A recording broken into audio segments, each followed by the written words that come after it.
कुरान पाक में पैगंबरों की कहानियां अलग अलग तफसील के साथ बयान की गई हैं, जैसे कि हजरत मूसा अलैहिस्सलाम।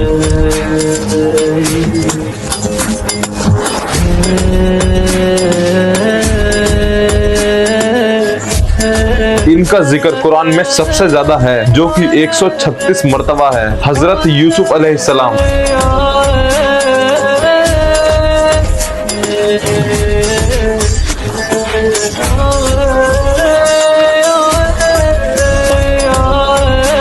इनकी जिंदगी पर एक पूरी सूरा यूसुफ है, जो कि इनकी पूरी कहानी बयान करती है। लेकिन कुछ पैगंबर हैं जिनके बारे में कुरान में ज्यादा तफसील बयान नहीं की गई है, जैसे सूरह अन-नसा की आयत 164 में अल्लाह पाक फरमाते हैं, और हमने उन पैगंबरों पर वही नाजिल की जिनका जिक्र हमने किया है, और उन पर भी जिनका जिक्र तुमसे नहीं किया गया। और मूसा अलैहिस्सलाम से अल्लाह ने सीधी बात की। इन पैगंबरों के लिए हम हदीस, तफसीर और दूसरी चीजों पर भरोसा करते हैं। ऐसे पैगंबरों में हजरत दुल्किफ्ल, अल-यसा और हजरत इलियास अलैहिस्सलाम शामिल थे। हजरत इलियास अलैहिस्सलाम का कुरान पाक में 2 जगह जिक्र आता है, एक सूरह अल-अनम और दूसरा सूरह अस-सफात। सूरह अल-अनम में उनका नाम उन पैगंबरों में जिक्र हुआ है जिनकी अल्लाह ने उनकी नेकियों के लिए तारीफ की है।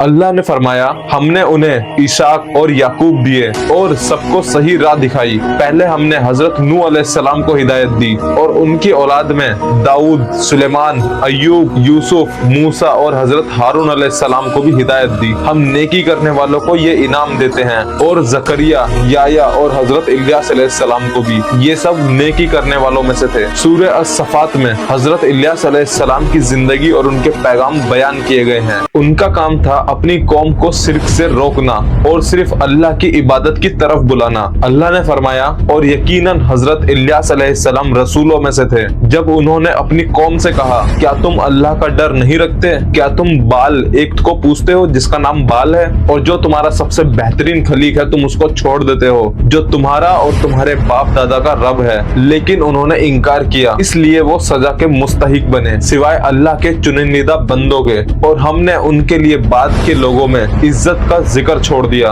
हजरत इलियास अलैहिस्सलाम पर सलाम हो, यही है नेकी करने वालों का इनाम। कुरानिक मुसाफिरीन के मुताबिक हजरत इलियास अलैहिस्सलाम हजरत हारून अलैहिस्सलाम की औलादों में से थे। उन्हें बनी इजराइल में तौहीद का पैगाम भेजने के लिए भेजा गया था। मुसाफिरीन ये भी कहते हैं कि उस वक्त बालपाक के लोग एक बुज का नाम बाल था, उसकी पूजा करा करते थे। बाल शब्द का मतलब सेमेटिक भाषाओं में मालिक कहा जाता था। कुछ रिवायत कहती है कि बाल एक सोने से बनी हुई मूर्ति थी और 4 चेहरों वाला था, और लेबनान, सीरिया, फलस्तीन जैसे लोग इसकी पूजा करा करते थे और इसे उपजाऊ और मौसम का देवता मानते थे। हजरत इलियास अलैहिस्सलाम ने समझाया कि सिर्फ अल्लाह ही सब बेहतरीन क्रिएटर है, ना कि उनका ये झूठा देवता। इंसानी चीज सिर्फ एक चीज को दूसरी चीज में बदलने में सक्सेसफुल है, जैसे कि अल्लाह की दी हुई लकड़ी से हम कुर्सी बना सकते हैं, लेकिन अल्लाह की क्रिएशन की कोई लिमिटेशन नहीं है। सिर्फ वही है जो बिना किसी चीज के कुछ भी बना सकता है। उन लोगों को कैसी सजा दी गई इसका जिक्र नहीं है। बाइबल के अकॉर्डिंग 3 साल का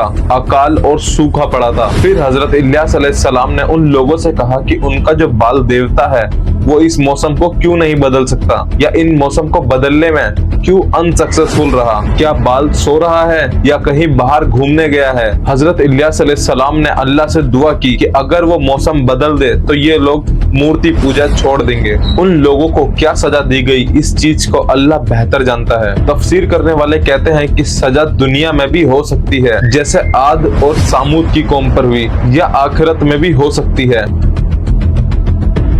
सब्सक्राइब कर ले। और अगर आपने हमारी इससे पहले की स्टोरी नहीं पढ़ी है तो वो पहले पढ़ ले, ताकि आपको ये स्टोरी और इजीली आसानी से समझ में आ जाए। लिंक डिस्क्रिप्शन में है पूरी प्लेलिस्ट का, और आपकी स्क्रीन पे भी दिखाई दे रही होगी हमारी पूरी प्लेलिस्ट तैयार है।